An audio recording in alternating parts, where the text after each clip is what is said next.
locations and seeing our hotel work. Today is a wild side story, and we're looking for the wildest location we could in Bangkok, and we came up with Balan Botanica, which is Bill Bensley's residence that you'll be seeing shortly. And it's just the most amazing place. But today we're here to celebrate World Wildlife Day, March 3. It's all about the animals, it's about preserving them, it's about conservation. And we are going to be talking about that today. We've got a whole collection of different people who are I'm going to be introducing to you as we go along. And I'm going to get out of the rain and I'm going to look for Mr. Bensley. Where are you, Bill? I'm over here. Hello? Hello? Hello, yes. Okay, so if I'm on, I want to say Happy Wildlife Day.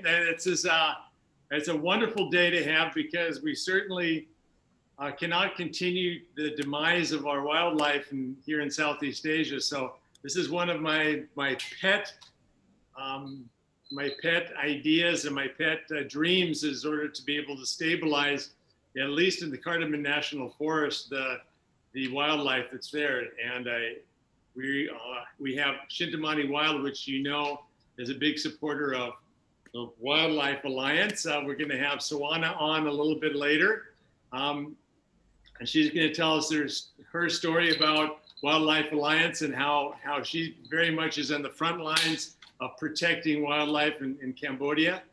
She's my hero of Cambodia. I want to thank her so much from the bottom of my heart, and all the fellows that are working with Sawana. I think they are just amazing people, and they do the hardest work, and they get very little thanks for it. So we're here to support and to try to raise some money to continue to support Wildlife Alliance. So we're selling raffle tickets at $100 a piece, and then we'll send you some beautiful shirts like this for each raffle ticket.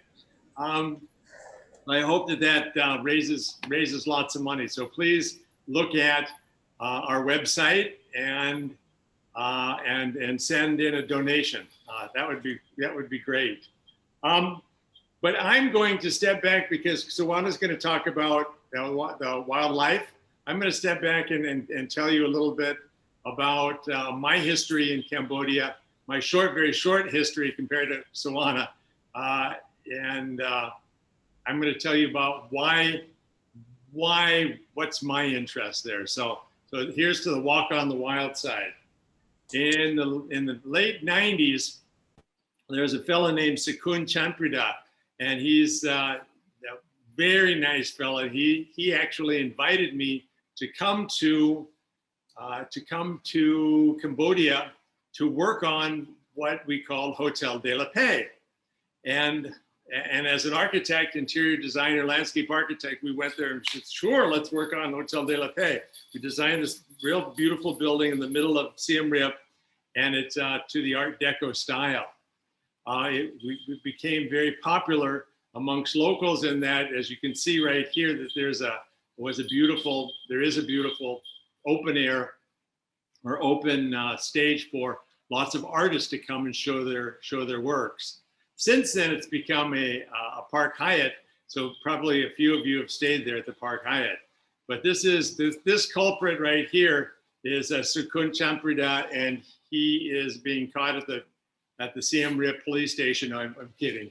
He is actually he was being arrested for being the nicest man in the world, because it's his good heart and his feeling for people that he's taught me so much, but it's his good heart that started the Shintamani Foundation. And I've sort of tagged along, and we help a lot. And with the Shintamani Foundation, we started that when we built Hotel de la Paix. And we had to do it. We had to build this, we had to do a hospitality school rather, simply because there was nobody at that point in the late 90s that could, there's no way we could possibly open a hotel, the Hotel de la Paix, without training people. So we did it out of a selfish act, really. And then many kids came. We had 30 people, 40 people per year, and we just never had the heart to shut it down. So since then, we've graduated hundreds of young unfortunate adults, and we have a 99.9% rate of placing these people in the field. So I'm very proud about that. Then Sakun wanted to branch out then and do also other sort of community help. And so we have a farming school, and we have this is the last graduating class. Unfortunately, we've had to stop the hospitality school because of COVID, but it's going to come back, and we're going to have a new class full of kids as soon as we can. Shintamani Foundation, since I've belonged to it, we've built something like 3,000 houses. We built something like 4,000 wells. And now that almost everybody that needs a well all around Siem Reap has their well. So there's been a big push now in order to provide clean water. So now our big push is to get these water filters, a very simple water filter, to the villagers that has one container at the top for well water, one container at the bottom, and a filter in the middle, so that sometimes it takes all day, and these filters end up just filthy. So we're also, every year we replace these filters, but it's sad to say that even till today, even to 2021, even today, 5% of the newborns in Cambodia die because they can't get clean enough water. They die of dysentery and diarrhea, which is horrible. So we're trying to do our best to work with that. In about 4 times a year, at least pre-COVID time, we've got a whole series of wonderful doctors that come from South America and North America, and they help us. We help them rather to see thousands of young kids, and many of those kids that we see under 5, it's the first time they've ever seen a dentist, but the first time they've ever seen a toothbrush too. So we give out thousands of toothbrushes, and then they learn how to brush their teeth. That's probably the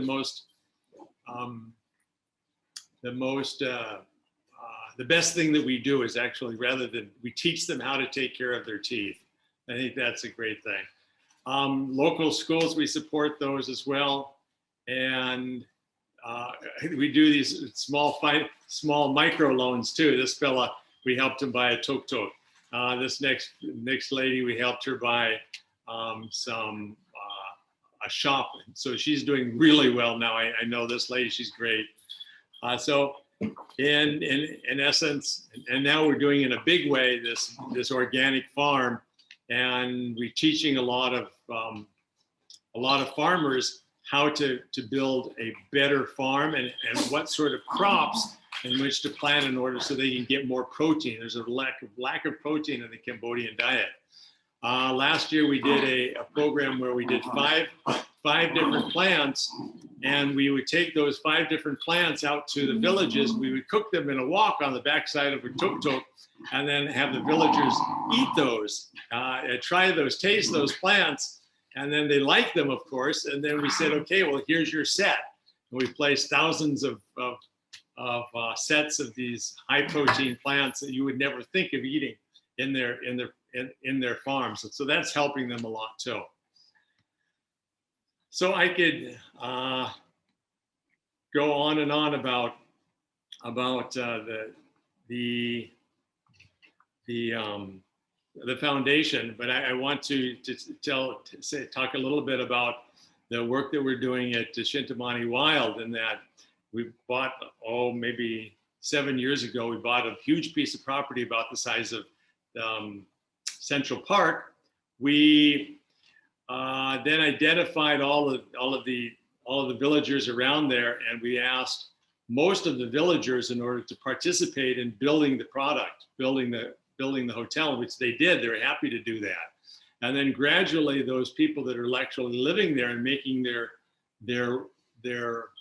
long-term professions, was both hunting and logging. They became part of our construction team, and now they've become part of our hotel team. And so 72% of our hotel team actually comes right from Timor, right where this beautiful little project is. So I think that in itself is a big success in order to provide alternative methods to killing wild animals. And killing little wild animals like you have to behave yourself. I've got 6 Jack Russells here at Bon Botanica. This is Tommy. He's the youngest one. He's a little rascal. And as you can see, I'm very much an animal person. Okay, what's the next? That was it. Okay. So that was 20 minutes, eh, Andrew? Not quite. Not quite. Okay. It's okay. Keep going. Keep going. Okay. What should I? Sawana is an American, and she's been there since the late 90s too, I think, and is trying to protect all of the Cardamom National Forest. And we just have a little portion of it. So we met probably about 7 years ago, and we shook hands, and we have a deal that we support by way of the monies that come in that we get for room nights at Shintamani Wild. It's a very expensive place to stay. It's $2,000 plus. We can carve out some of that money, and then that goes back to the rangers. But since COVID has happened, we get a lot less customers. So now that's why we're doing this big push on trying to raise funds from the community in order to be able to keep on keeping on with the rangers and so forth. Every single day we've got a board at Shintamani Wild, and every single day our rangers pick up 20, 30, 40, up to 60 different snares. Since Sawana started years ago, she's picked up, her team, Wildlife Alliance, has picked up something like 750 chainsaws, and you can imagine what a damage the chainsaws do in such a short period of time. They'll clear over 100 trees in one day. So it's important to be able to enforce, and this is the key, enforce the laws of Cambodia. That's what we're doing. We're trying to, and we arrest people. We put people they're prosecuted by the law, and we take away all the tools that they have in order to destroy the forest. That's an important thing to do, is enforce the laws of Cambodia. How important, Bill, is it? I'm sorry, David Johnson here, just jumping in off camera. That's fine. How important is it to protect the animals in the forest, and why is it important? Why is it important? Well, environmental diversity is how to say, key to our survival on the earth, but also the fact that the Cardamom National Forest is a rainforest, and what would happen if we didn't have that rainforest? That rainforest creates the most rain in all of Southeast Asia, and if that wasn't there anymore, we wouldn't get the rain which comes down on the rice bowls of both Thailand and Cambodia and part of Vietnam too, and somewhat to Laos too. If that's not there anymore, and it is very much endangered, it is very much it is rapidly disappearing. And if that's not there anymore, that people are going to starve, Andrew. That's is hard fact of life. Yeah, I know it's a large piece of land that you've got there, and you have Shintamani Wilds there, obviously. How do you get the guests involved? I mean, they must also be passionate conservationists, some of them, or passionate animal lovers. They're certainly going into the middle of nowhere. How do you get them involved in the project? Yeah, that's a very good question. That we have a menu that's presented to you by your Bensley adventure butler that will keep you busy for 10 days without doing the same thing. But one of our main adventures is that our guests will actually go out into the field with the rangers from Wildlife Alliance, with AK-47s, with all the tools and the radios and so forth, in order to be able to stop poachers from doing what they're doing. And 9 times out of 10, they'll come back with snares. They'll come back with stories about they actually found wood on the ground, that actually found and arrested illegal people who are they're illegally doing illegal things. So this is for high-end travelers. They can do this safely, but it's also it's an experience that they're going to remember for the rest of their lives. Bill Bensley, designing with a purpose. It's a real life mission and it's a life journey that you're on. Thank you so much for joining us today. It's been a real pleasure, and thank you for welcoming us into your home. Yeah, thank you for doing all of this, you guys. It's terrific that you can donate your time and energy and so forth to help us. Thank you. Thank you. Thank you so much. Well, we've got a couple of other guests coming up. We actually have Maggie Lee. Maggie, you here? Where are you, Maggie? So Maggie is conservation and corporate sustainability and from Wild Chain. Maggie, you're over there, please. And you're in the hot seat. Maggie, what have you got? Hi, everyone. Thanks for joining us today. Really appreciate this opportunity. And can I say I'm just very awestruck and also love-struck with this mansion. It's just incredible with all the Jack Russells running around. It really fits the theme of Wildlife Day today. And so today I'm here on behalf of Wild Chain, which is, let me just take off my glasses 1 second so you can see my face. Yes. So Wild Chain is actually a homegrown startup here in Thailand. And as the name suggests, it's actually very linked to wildlife, and that we're actually trying to gamify wildlife conservation. As we know, there's a lot going on in the realm of wildlife conservation. As what Bill has mentioned, there's a lot going on the ground, but we keep, like, as people who sit in the comforts of our home, when we hear about wildlife conservation, we usually hear about bad news. We hear about some extinctions going on, and that we hear populations declining and habitats being destroyed.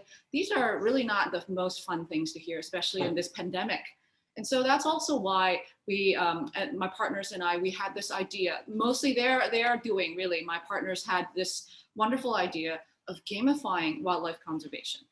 I'm sure that we've heard about different types of games out there. A few years back, we had Pokemon Go. And so that was a game that swept the entire planet, right? Everyone was out there looking for their Pokemons. What if the Pokemons were real animals that are in need of our help?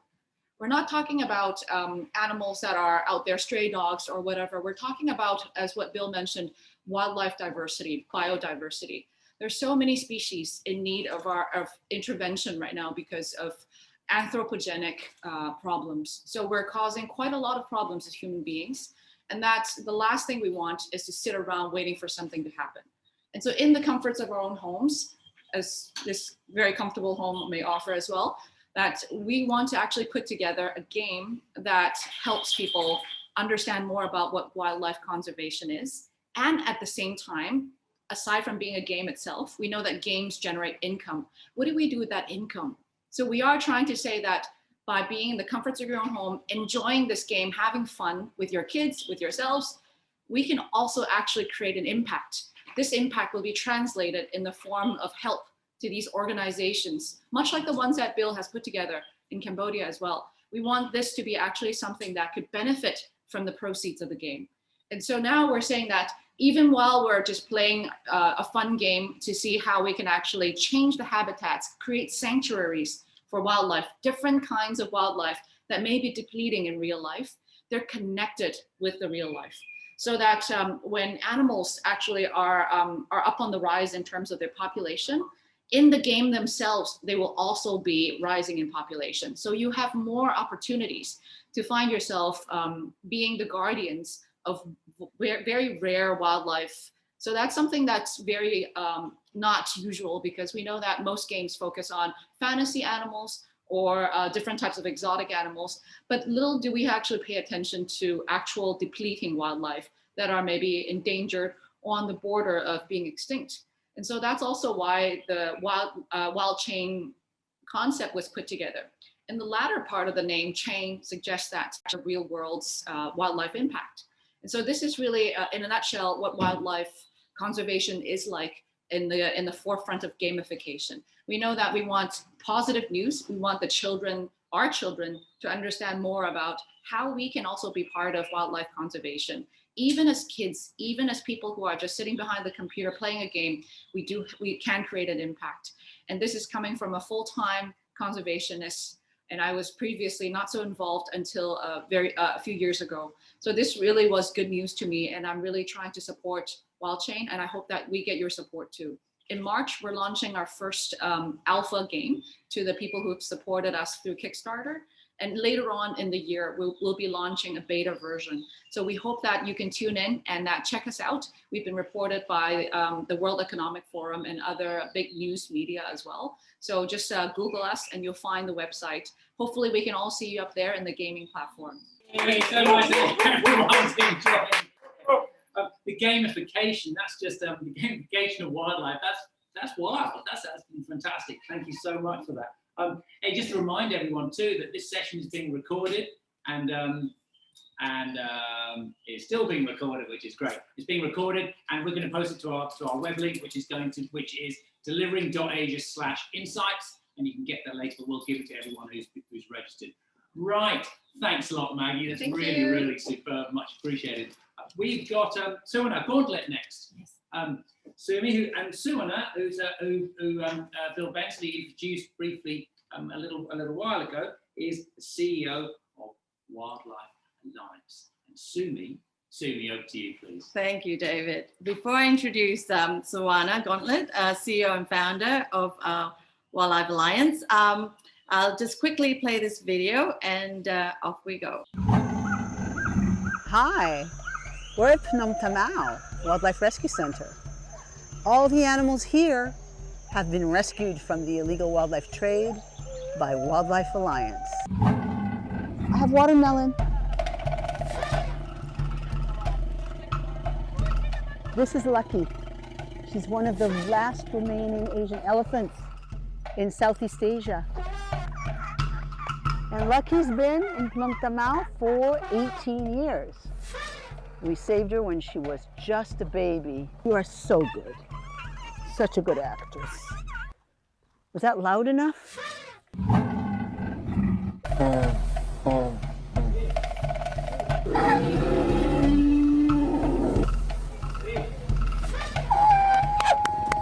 That was great, Lucky. That was great.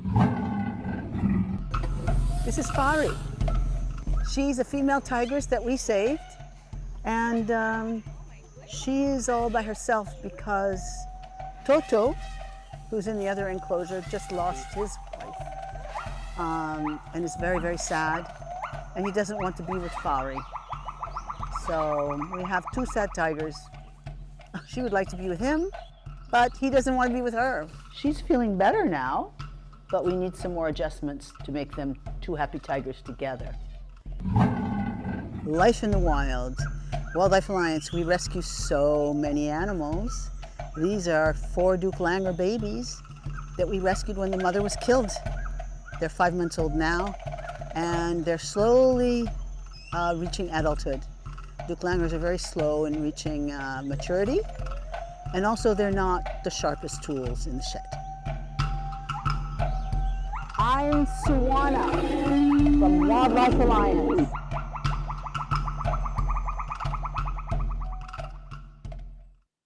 Hello, I'm Suana. Can you hear me? Yes, loud and clear. All good. That's it. Turn it on. Happy Wildlife Day. And thank you very much to all of you for setting up this wonderful wild day together. It's fun. I myself had fun getting dressed, and I hesitated whether to put makeup or not. And we finally decided not to. I hope I was right. So I'm supposed to be a Black Panther because this is my animal. Since I've been a little girl, the Black Panther represents me. Why? Well, when I was a kid, I lived in Brazil. And when I was 6 years old exactly, I went to the rainforest with my parents. Um, we stopped in a little village, and I saw a black panther being tortured by hunters. She was roped to a stick, her head hanging down, and her eyes were screaming for help, but there was no one to help her. Since that moment, I made it my life mission to save wildlife from poachers.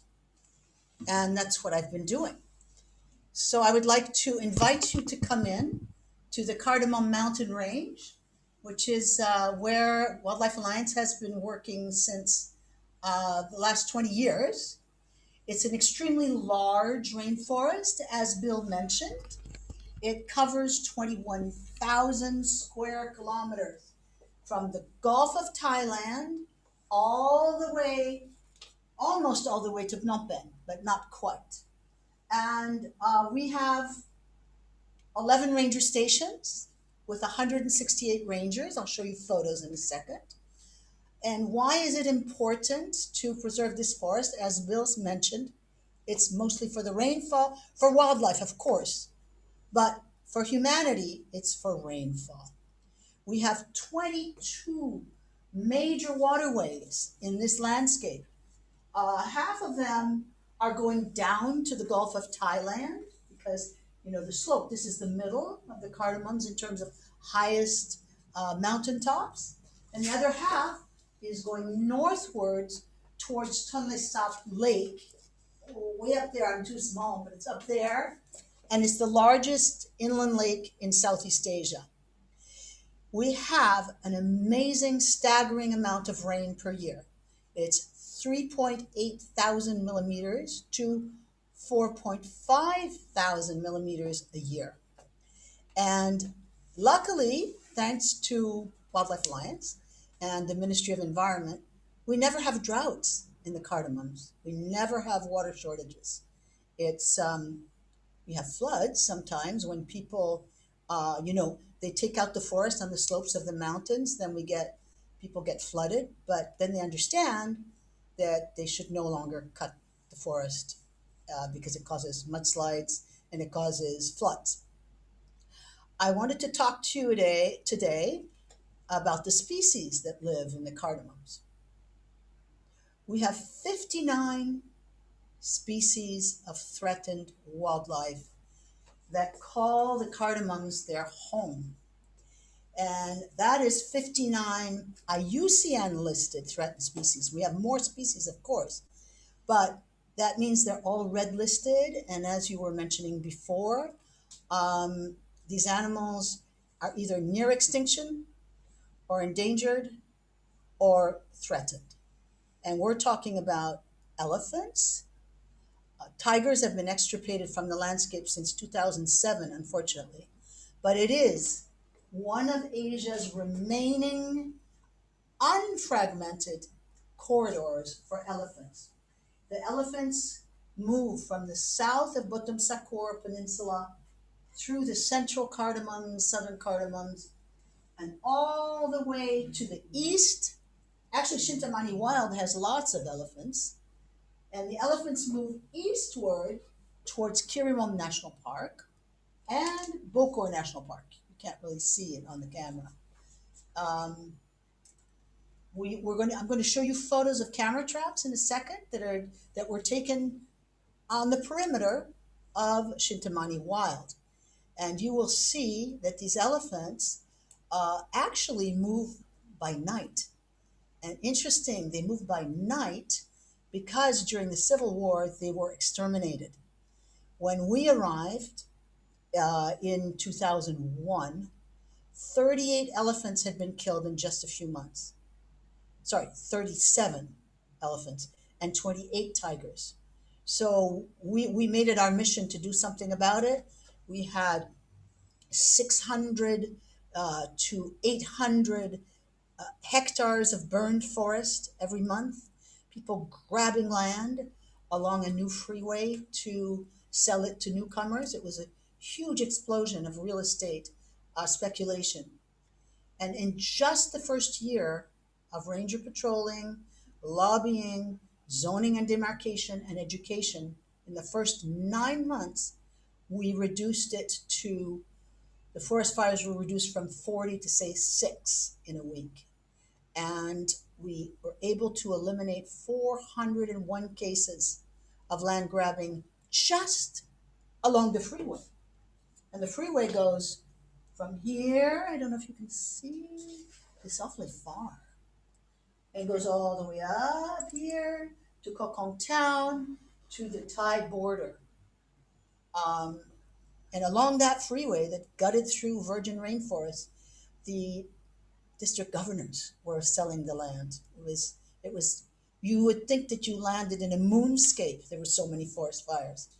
So nowadays, if you go along Route 48, which is the tourism access to the area, you will be pleasantly surprised and you will see very beautiful rainforest along big stretches of road up to 45 kilometers.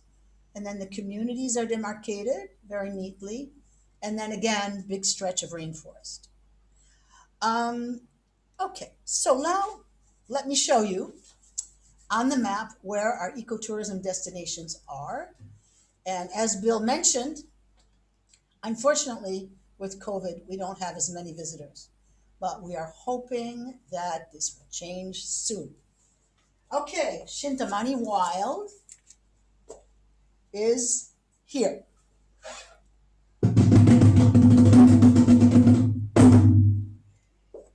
The Wildlife Release Station, Wildlife Alliance, is here.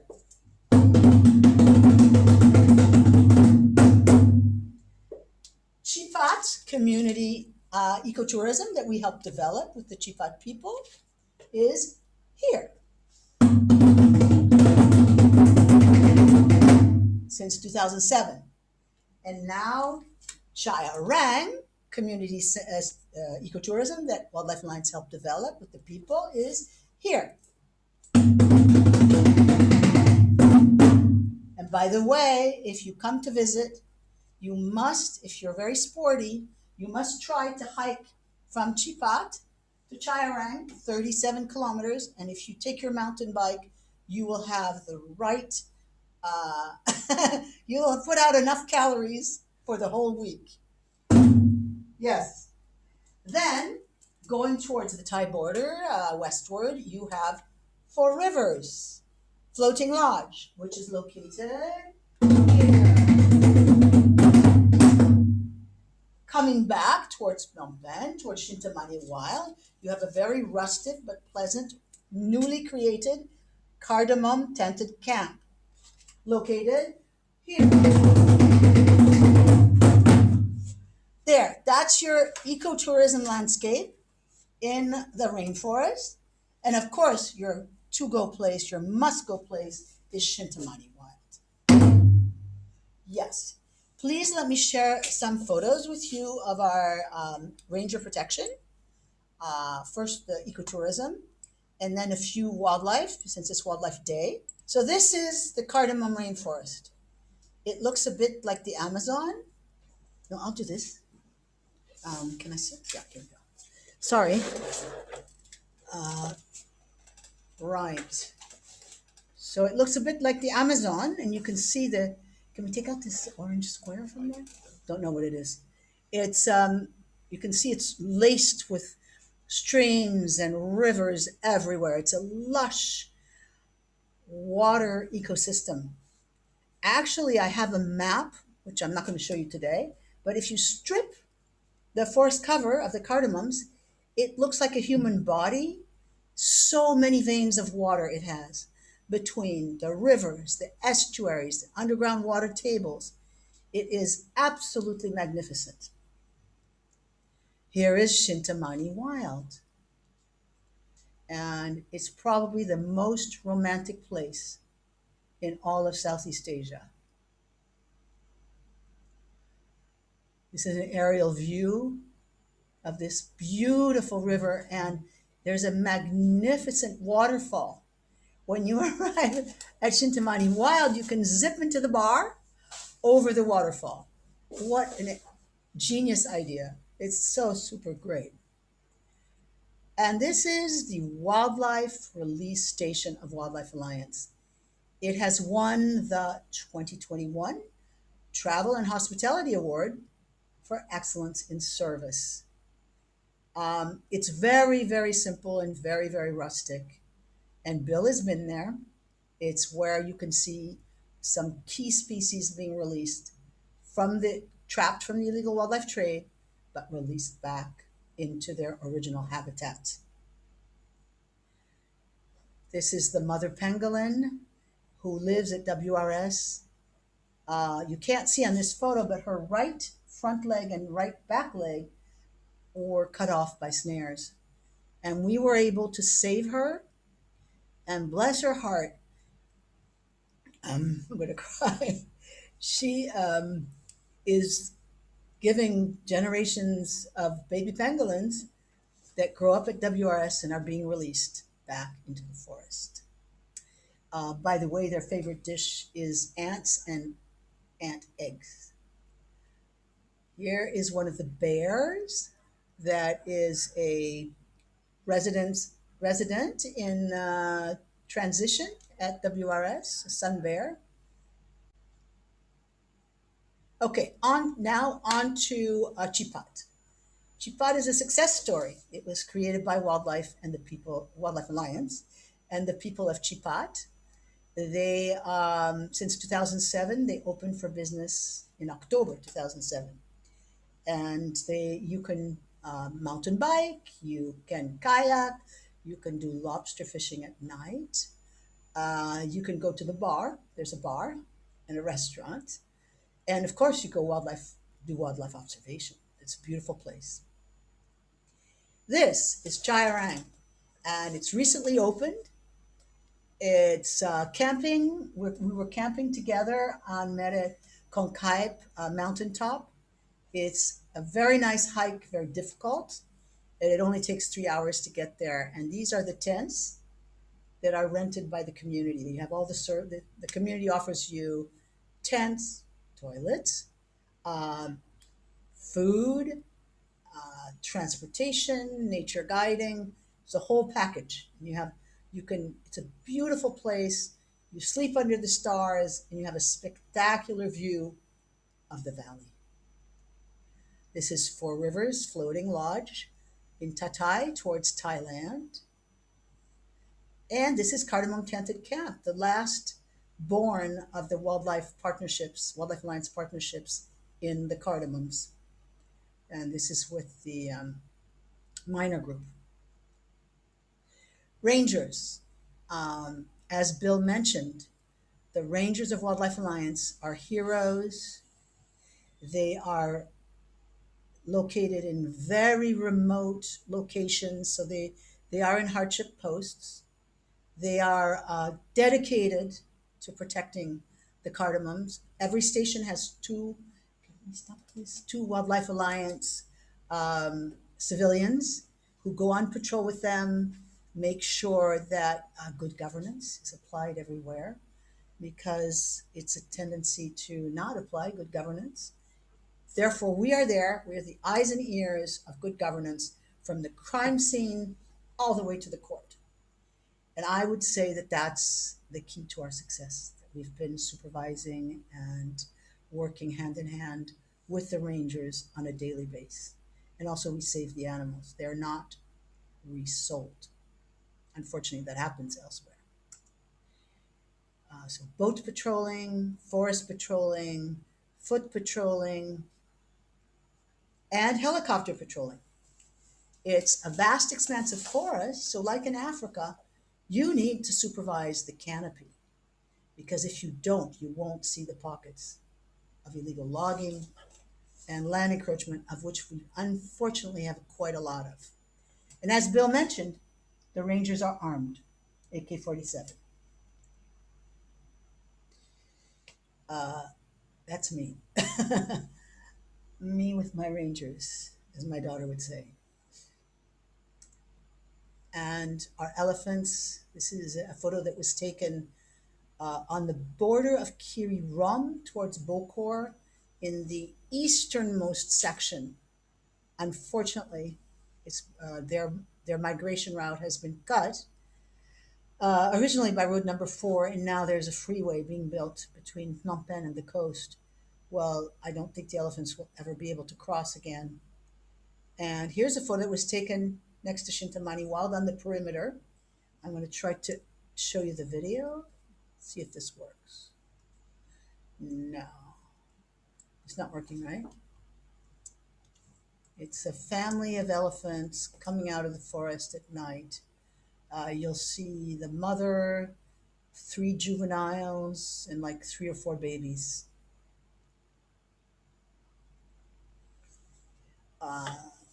This is a very sad photo. It's a photo of a sun bear caught in a snare. As you can see, the hind leg is caught in a snare. And it's very close on the map. If you can, let's do the map, can we? On the map, it is located exactly here. Luckily, the Chayarang, these guys, rangers, were patrolling at night, and they heard the rumble of the bear, and they immediately called the vet and our wildlife specialist, Nick Marks, in Phnom Penh, who rushed at night, it's very far away, rushed from Phnom Penh, which is all the way over here, and arrived at 5 o'clock in the morning, and then had to take motorbikes to this section and then by foot where the bear was, and they were able to save it. It turned out the bear had just recently been in the snare. They were able to tranquilize it, and take out the snare of the hind foot, give an injection of antibiotic, and it's just for an hour immobilized, and then it went back into the forest. And this is the vet, and this is our foreign supervisor, 2 foreign supervisors, a supervisor in training, and the assistant supervisor. Right after that, the rangers completely combed the area and found 500 snares. 500. So probably other animals were caught way before we knew it, unfortunately. So this bear was saved, which is the great news. Here's a silver langur baby. You might know is orange when it's a baby. It's very, very cute, and it enables the mother to find it in the forest. The mother, is silver with very bushy hair. And they're, as I said in the video, they're not the sharpest tool in the shed. And it does happen that they lose their babies. So nature made it that so that they wouldn't lose their babies anymore. The baby is orange. We release a lot of animals every year, also from other parts of the country. These are long-tailed macaques that I am releasing along Stumprat, which is here. Here's our Chayarang Ranger Station. That's the Chayarang Ecotourism. And it's down here. Here's Stumprat River, and they were released way upstream in the middle of the rainforest. Huge threats facing the wildlife, huge. The worst threat of all is land encroachment.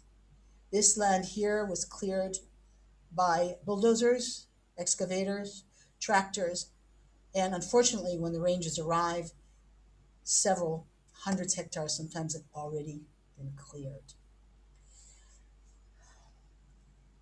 Here's a very recent case.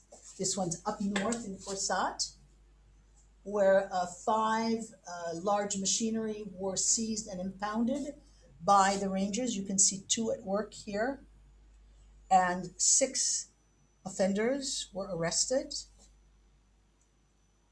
This photo shows you the heavy machinery that was seized. Unfortunately, higher level government intervened to release this equipment, and the offenders did not get jail time.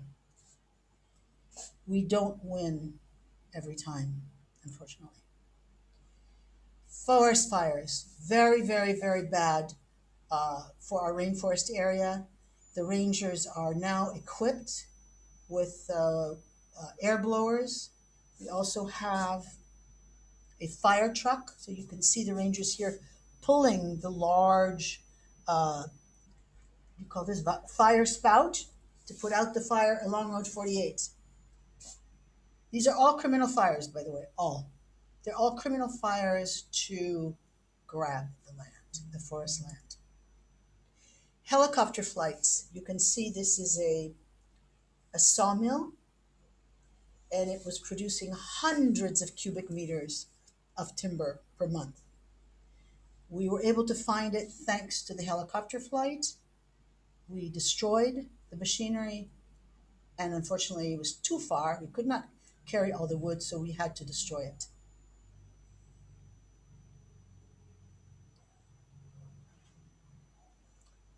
Thank you very much. That is the end. But before I finish, I would like to recap the results of the rangers over the last 20 years. And Bill mentioned the snares, the quantity of snares that the rangers had removed. So since the year 2001, 275,800 snares were dismantled. That's a huge amount. Chainsaws, 5,700 were seized. And just as Bill mentioned, a chainsaw can cut several hectares of rainforest in a day. Animals rescued, since it's Wildlife Day, the rangers rescued almost 7,000 wildlife from snares and traffickers over the last 20 years. The exact number is 6,979. And that is the end of my presentation. Thank you very much for coming and for inviting me to present.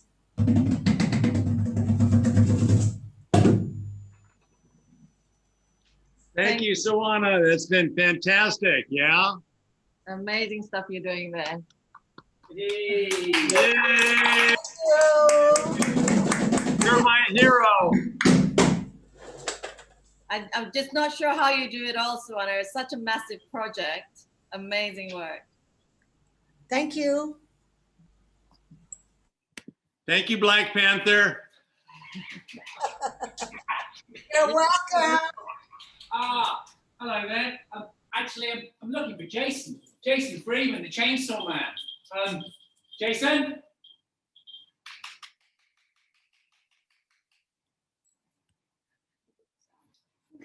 Where's Jason?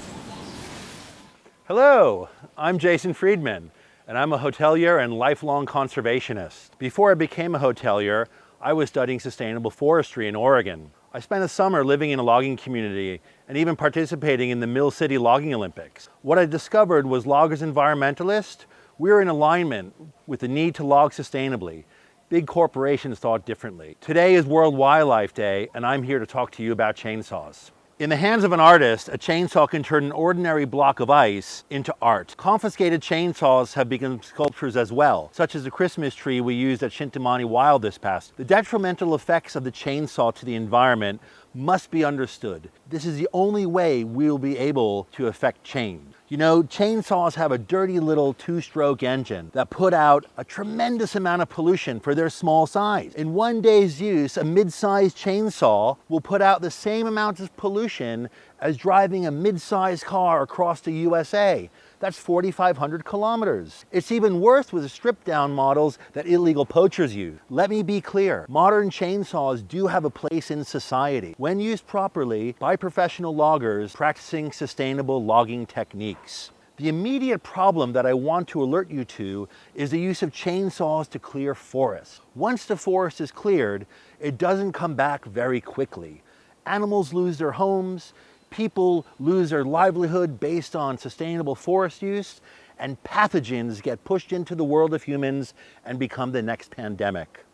Did you know that one poacher with one chainsaw can clear 1 acre of forest in a day? By confiscating one chainsaw, we prevent the clearing of 365 acres of forest each and every year.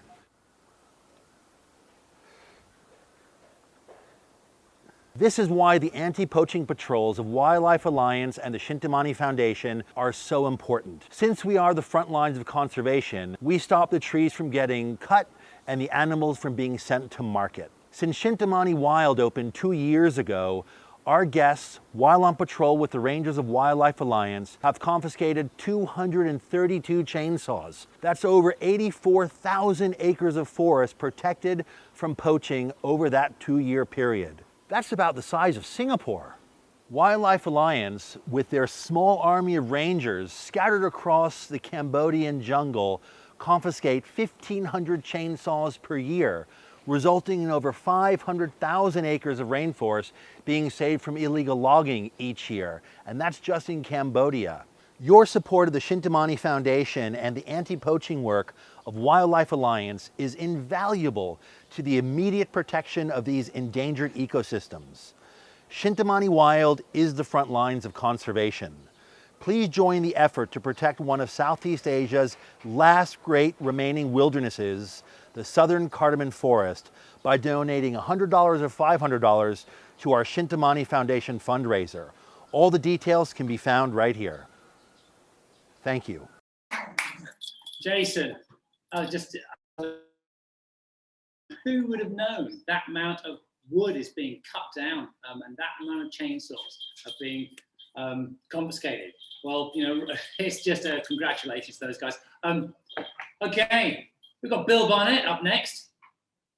Bill? Bill? Oh my God, where is Bill? It's so confusing. 2 bills. How could there can't be more than 2 bills on a webinar at any one time? Amazing day. We're here at the Wilds in Bangkok. My God. Well, what I think today we're talking about also is we're talking about animals, but what about the environment? And this relates to everybody. It's not just about the wild places. It's not just about the forest and everything else. Every time you cut down a tree, every time you change the wildlife habitat, you change a mangrove or something else, these are the homes of where the wildlife comes from. That's so important. I think when we go back and look at our development footprint across Asia, the impact we have on habitat, the impact we have on animals, because we're taking away their homes. So next time you think to cut down a tree, leave it there. Next time you look at changing forestation, something else, leave it there. Make it part of what's wild. Something we've learned about in 2021 is after the pandemic, how are people going to travel? They want to go to the wild places. There's nothing like people wanting to come back and saying, we want a lifetime bucket list adventure. We want to see wild animals. We want to get out of our fucking apartments. We want to go see something. That's so important. So nature is important. Forget the zoos and everything else and go experience the nature of everywhere you go. You know, and thank you so much to Bill Bensley, Shintamani Foundation, Sawana. They're doing amazing work. And what we wanted to show today was not just showcasing one project or showcasing what you can do. Take these examples, play it forward, right? This is what people are doing. That's so important. Again, every little bit helps. So we've got a great cast of characters in, and we're all going to go and, you know, get a little wild here because we're, you know, it's like, ooh, guys, come on in. We're going to end up the webinar. Let's get wild. Okay. Wild things. Thank you for watching. Come on in. Come on in. Oh.